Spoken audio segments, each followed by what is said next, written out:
The rain hammered the pavement, each drop a cold accusation against Evelyn's trembling shoulders as she stood outside her childhood home, suitcase in hand at 17. Her mother's words still burned in her ears. No daughter of mine will live like this. Get out.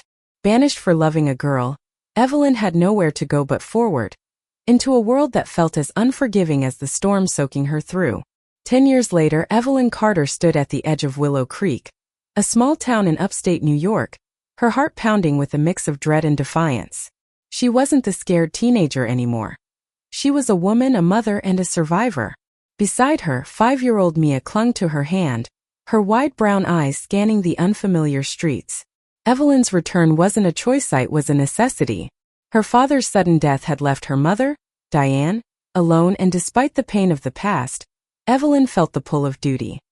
But the town hadn't changed, and neither had its judgment. Whispers followed her like shadows as she walked through the grocery store, Mia's tiny sneakers squeaking on the linoleum. That's the Carter girl. Kicked out for being.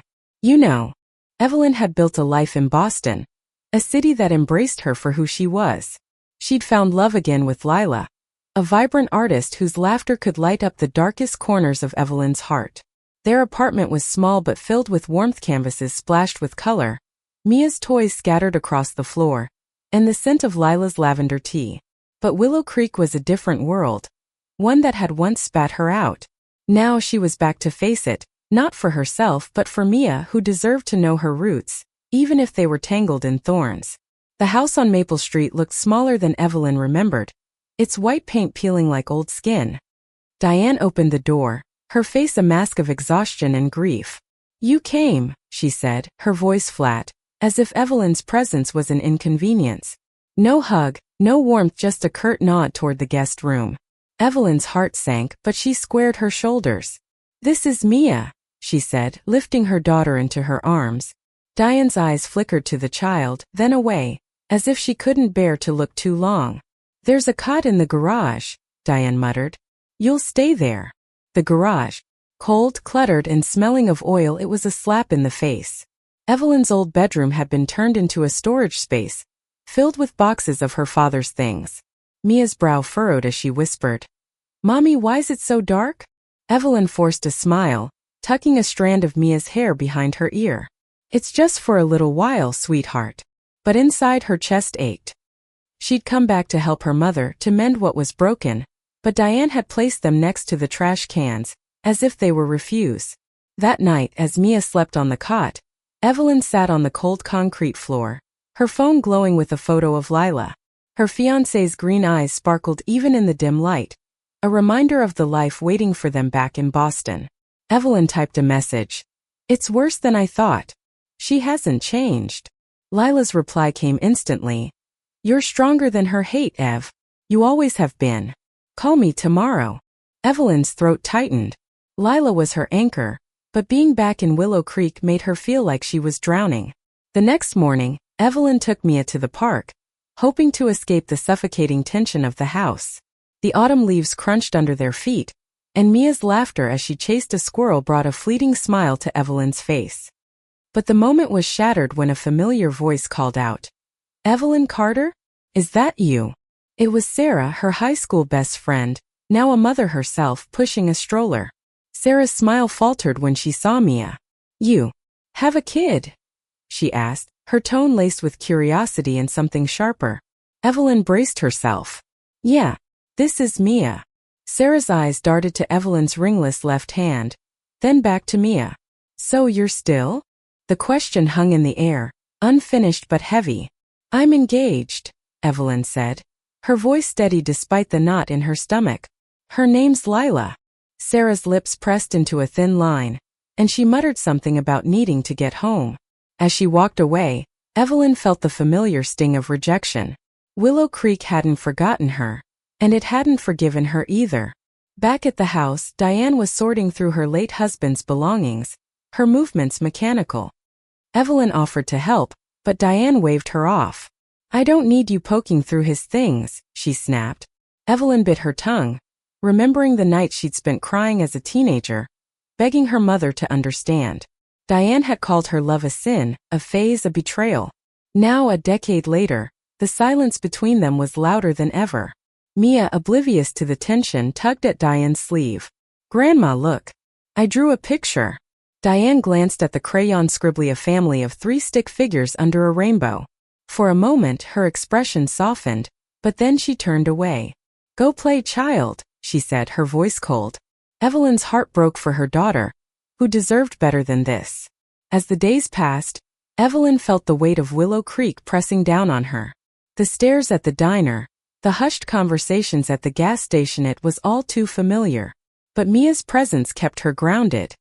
One evening, as they sat in the garage, Mia asked, "Why doesn't Grandma like us?" Evelyn's breath caught. She pulled Mia close, whispering, "She just doesn't understand yet, baby. But we'll show her who we are." Evelyn knew she couldn't stay in this limbo forever. She had to confront Diane, not just for herself, but for Mia, who deserved a family that loved her unconditionally. The thought terrified her, but Lila's words echoed in her mind, "You're stronger than her hate." Tomorrow she would face her mother. Tomorrow, she would fight for her daughter's place in this broken family. The morning sun barely pierced the garage's single grimy window, casting a weak glow over Mia's sleeping form. Evelyn sat cross-legged on the cot, her phone pressed to her ear, Lila's voice a lifeline across the miles. "You don't have to stay, Ev," Lila said, her tone soft but firm. "You owe her nothing." Evelyn's eyes stung, but she shook her head, even though Lila couldn't see. "I need to try for Mia's sake. If I don't, I'll always wonder if things could have been different." Willow Creek woke slowly, its streets quiet except for the hum of early commuters. Evelyn took Mia to the local library, hoping to carve out a moment of normalcy. Mia's eyes lit up at the sight of the children's section, her small hands pulling books from the shelves. Evelyn watched her daughter, marveling at how such a bright spirit could thrive in a place so dim with prejudice. But the library wasn't a sanctuary for long. A librarian, Mrs. Thompson, who'd known Evelyn since she was a child, approached with a tight smile. "Heard you were back," she said, her eyes flicking to Mia. "Didn't expect you to settle down like this." The words were polite, but their edge cut deep. Evelyn forced a nod, her jaw tight, and guided Mia to a reading nook. Back at the house, Evelyn found Diane in the kitchen, a cup of coffee untouched before her. The air was thick with unspoken history. Evelyn took a breath, her heart racing. "Mom, we need to talk." Diane's eyes narrowed, but she didn't respond. Evelyn pressed on. "I came back to help you, but you're treating us like we don't belong. Mia's your granddaughter. Doesn't that mean anything?" Diane's lips trembled, but her voice was cold. "You made your choices, Evelyn. I didn't raise you to live like this." The words were a knife twisting in old wounds. Evelyn's voice shook, but she held her ground. "I'm not here to change your mind about me. But Mia deserves better than being shoved in a garage like garbage." Diane flinched, her hands gripping the table. For a moment, Evelyn thought she saw a flicker of guilt, but Diane's face hardened. "You left this family. Don't expect me to welcome you back with open arms." The standoff ended with Diane storming out, leaving Evelyn alone with her frustration. That afternoon, Evelyn took Mia to the town's annual harvest festival, hoping to distract them both. The air smelled of cider and cinnamon, and Mia's laughter as she bobbed for apples warmed Evelyn's heart. But the festival wasn't all joy. A group of women, former classmates, whispered as Evelyn passed, their eyes on Mia. One, Jessica, approached, her smile syrupy. "So you're a mom now? Who's the other parent?" The question was a trap, and Evelyn knew it. "Her name's Lila," she said, her voice steady. Jessica's smile faltered, and she muttered an excuse before walking away. Evelyn's chest tightened, but Mia's hand in hers kept her anchored. Later, at the festival's bonfire, Evelyn met an unexpected ally. Clara, a local teacher who'd moved to Willow Creek after Evelyn left, approached with a warm smile. "I heard about you," she said, her voice kind. "This town can be hard on people who don't fit its mold, but you're doing right by your girl." Clara's words were a balm, a reminder that not everyone in Willow Creek was against her. They talked for hours, and Clara shared her own story of coming out in a small town. For the first time since returning, Evelyn felt a spark of hope. Back in the garage that night, Evelyn tucked Mia in, her mind racing. Clara's kindness had given her courage, But Diane's rejection still loomed large. She needed to find a way to bridge the gap, not just for herself, but for Mia, who deserved a grandmother's love. As she scrolled through photos on her phone, she lingered on one of her and Lila at a Boston Pride parade, their faces painted with rainbows. She longed for Lila's presence, her strength. A text from Lila arrived. "I'm proud of you, Ev. Keep fighting." The next day, Evelyn decided to take a risk. She invited Diane to join them for a walk by the lake, a place where they'd once shared happier times. Diane hesitated but agreed, her silence heavy as they walked. Mia skipped ahead, collecting pebbles, her innocence a stark contrast to the tension between the adults. Evelyn spoke first. "I don't want to fight, Mom. I just want Mia to have a family. Can't we start there?" Diane's eyes stayed on the water, but her voice was softer. "I don't know how, Evelyn. I don't understand your life." It wasn't an apology, but it was a crack in the wall. Evelyn seized it. "Then let me show you. Meet Lila. See who I am now." Diane didn't respond, but she didn't say no either. As they walked back, Mia ran to Diane, offering her a smooth stone. "For you, Grandma." Diane took it, her fingers lingering on the gift. For the first time, Evelyn saw something like tenderness in her mother's eyes. It wasn't much, but it was a start. The air in Willow Creek grew colder as October deepened, mirroring the chill in Evelyn's heart. She'd extended an olive branch to Diane, but the silence that followed felt like rejection all over again. Yet, Mia's laughter, echoing through the garage as she played with her stuffed rabbit, kept Evelyn grounded. She couldn't give up, not when her daughter's happiness was at stake. Evelyn decided to take a bold step. She called Lila, her voice trembling with resolve. "I need you here," she said. "I can't do this alone anymore." Lila didn't hesitate. "I'm booking a flight. I'll be there tomorrow." The thought of Lila's arrival filled Evelyn with both relief and dread. Willow Creek wasn't ready for them, but they'd face it together. Lila arrived at the local airport, her blonde hair catching the light as she stepped into the terminal. Evelyn ran to her, their embrace a quiet rebellion against the town's judgmental eyes. Mia squealed, wrapping her arms around Lila's legs. "Mama Lila!" she cried, and Lila scooped her up, kissing her forehead. For a moment the world felt right again.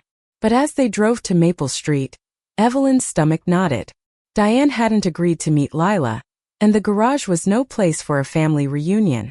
When they reached the house, Diane was in the living room sorting old photos. Her eyes widened at the sight of Lila, then narrowed. "Who's this?" she asked, though she knew the answer. Evelyn squared her shoulders. "This is Lila, my fiancé." Lila offered a warm smile, but Diane's face remained stone. "Mia, go play," Diane said, her voice clipped. Mia hesitated, sensing the tension, but obeyed. Evelyn's heart pounded as she faced her mother. "Lila's part of our family, Mom. You need to know her." Diane's silence was deafening, but Lila stepped forward, her voice gentle. "Mrs. Carter, I know this is hard, but I love your daughter and we both love Mia. We just want to be here for you."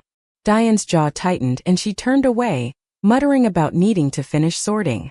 Evelyn's hope flickered, but Lila squeezed her hand, a silent promise that they'd face this together. The next day, Evelyn and Lila took Mia to the town's community center for a children's art class.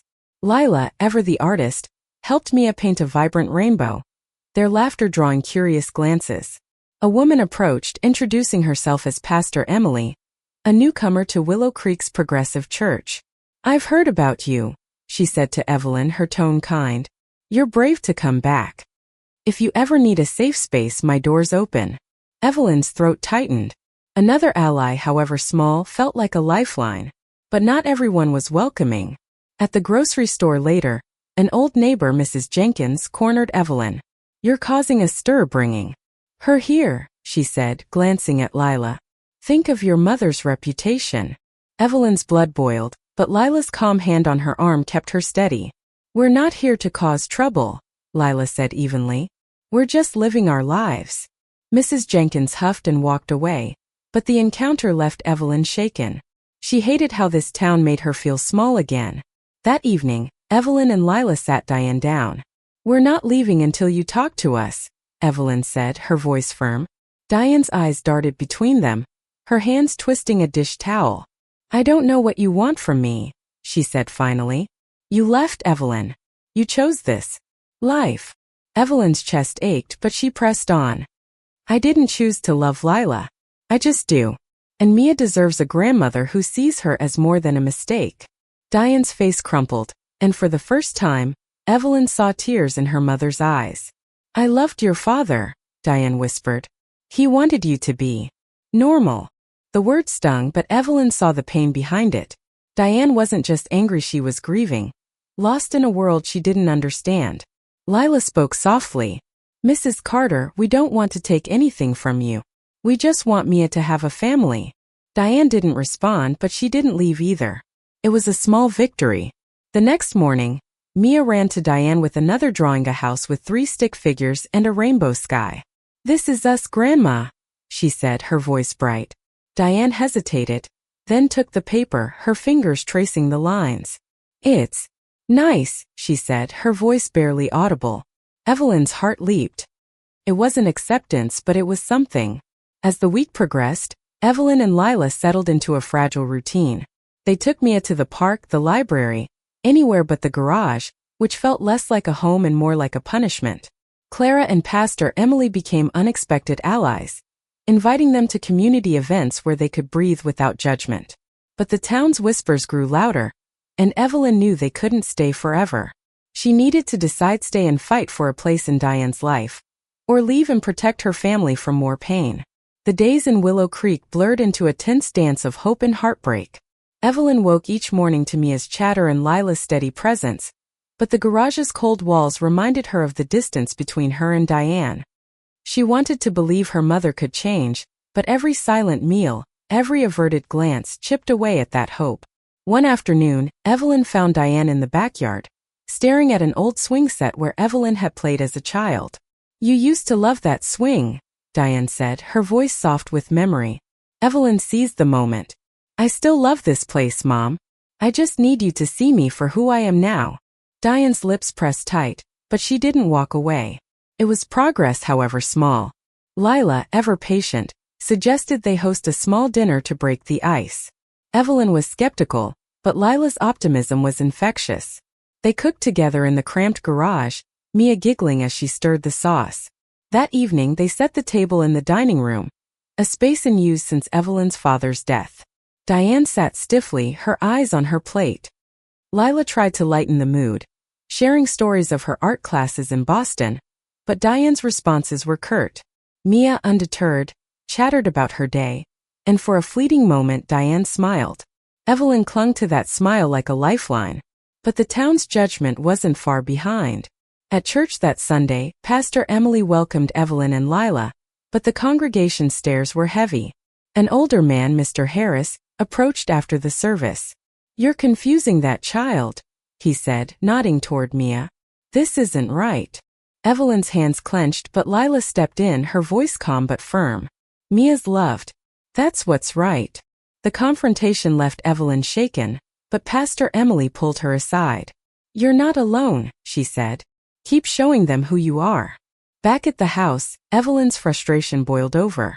She confronted Diane in the living room, Lila and Mia out of earshot. Why can't you try, Mom? Mia's your family, and you're pushing her away just like you did me. Diane's face hardened. I'm trying, Evelyn. But it's not easy. You don't know what it was like losing you than your father. Evelyn's anger faltered. She saw the grief in her mother's eyes, the weight of years spent apart. I didn't want to lose you, Evelyn said, her voice breaking. You pushed me out. Diane's silence stretched, but then she spoke, her voice barely a whisper. I was wrong to send you away, but I don't know how to fix it. The admission stunned Evelyn. It wasn't an apology, but it was the closest she'd ever gotten. She reached for Diane's hand, but her mother pulled back, retreating to her room. Evelyn's heart sank, but Lila was there, her arms a safe harbor. She's cracking, Ev, Lila whispered. Give her time. The next day, Evelyn took Mia to the lake, where they built a small cairn of stones. Mia placed a heart-shaped rock on top, saying, For Grandma. Evelyn's eyes stung. Her daughter's hope was a mirror to her own, fragile but unbroken. When they returned, Diane was waiting in the kitchen, holding Mia's latest drawing. She's got your talent, Diane said, her voice softer than usual. Evelyn nodded, her throat tight. She's got a lot of me. And Lila. That evening, a knock at the door startled them. It was Clara, the teacher, with a homemade pie. Thought you could use some sweetness, she said, her smile warm. Over coffee, Clara shared stories of her own struggles, giving Evelyn and Lila a glimpse of solidarity. Diane hovered at the edge of the conversation, listening but not joining. When Clara left, Diane lingered, her eyes on the pie. She seems kind, Diane said, almost to herself. Evelyn's heart leaped. It was a small step, but it felt monumental. As the week ended, Evelyn and Lila faced a decision. Staying in Willow Creek meant more battles, more judgment, but leaving felt like giving up. Lila suggested a compromise. Stay through the month, give Diane a chance to come around. Evelyn agreed, but doubt gnawed at her. Could a town that rejected her ever accept her family? Could Diane ever love Mia the way she deserved? That night, as Mia slept, Evelyn and Lila sat on the cot, their hands entwined. Whatever happens, Lila said, we have each other. And Mia. Evelyn nodded, her resolve strengthening. She'd come back to face her past, but she was fighting for her future. Tomorrow she'd push Diane again, not with anger, but with love. For Mia. For Lila. For herself. The final days in Willow Creek felt like walking a tightrope. Evelyn woke each morning with a knot in her chest, torn between hope and the weight of her mother's silence. But Mia's bright eyes and Lila's steady hand kept her moving forward. She wasn't the teenager who'd been cast out. She was a mother, a partner, and a woman who'd built a life worth fighting for. One morning, Evelyn found Diane in the garage, holding one of Mia's drawings. She's a good kid, Diane said, her voice barely audible. Evelyn's heart skipped. She is, she replied, cautious but hopeful. She'd love to know you better. Diane's eyes met hers, and for the first time, Evelyn saw something like regret. I don't know how to do this, Evelyn, Diane admitted. But I don't want to lose her too. The words were a crack in the wall, and Evelyn seized it. Then let's try, Mom. For her. That afternoon, Evelyn and Lila took Mia to the town's historical society, where Clara had invited them to a family day event. The room buzzed with children and parents, and for once the stares were fewer. Mia ran to a craft table, her laughter drawing smiles from strangers. Clara introduced them to a few allies, including a young couple who'd faced their own battles in Willow Creek. You're not alone, the woman said, squeezing Evelyn's hand. The words echoed past her Emily's, and Evelyn felt a spark of belonging. Back at the house, Evelyn proposed a family dinner, not in the garage, but in the dining room like a real family. Diane hesitated but agreed. Lila cooked, her warmth filling the kitchen, while Mia set the table, chattering about her day. During dinner, Diane was quiet, but she listened as Mia talked about her favorite book. When Mia asked, Grandma, do you like stories? Diane nodded, her voice soft. I used to read to your mom. Evelyn's eyes stung. It was a memory she'd buried, now blooming with new meaning. The next day, a confrontation loomed. At the park, Jessica, the former classmate, approached with a group of women. You're stirring things up, Jessica said, her voice sharp. This is a family town. Evelyn's blood boiled, but Lila stepped forward, her tone calm. We are a family, and we're not going anywhere. The women backed off, but the encounter left Evelyn shaken. She realized Willow Creek might never fully accept them, but she didn't need its approval. She needed her family, Lila, Mia, and maybe, just maybe, Diane. That evening, Evelyn sat Diane down one last time. We're leaving tomorrow, she said, her voice steady. But I want you in Mia's life. Can you do that? Diane's hands trembled, but she nodded. I want to try, she said. I'm sorry, Evelyn. For everything. The apology was quiet, but it hit like a wave. Evelyn reached for her mother's hand, and this time Diane didn't pull away. They sat in silence, the weight of years lifting, if only slightly. The next morning, as Evelyn packed, Mia ran to Diane, hugging her tightly. Come visit us, Grandma. Diane's eyes glistened as she hugged her back. I will, she whispered. Evelyn watched, her heart full. It wasn't perfect, but it was a beginning. Diane handed Evelyn a small box, her father's old watch, a keepsake. He'd want you to have it, Diane said. Evelyn nodded, tears falling. As they drove away from Willow Creek, the town shrinking in the rearview mirror, Evelyn felt a strange peace. She'd come back to face her past, expecting rejection, but found something else: a fragile bridge to her mother, a chance for Mia to have a grandmother. Lila reached for her hand, and Mia sang in the back seat, her voice a melody of hope. They were returning to Boston, to their colorful apartment, their chosen family, their life.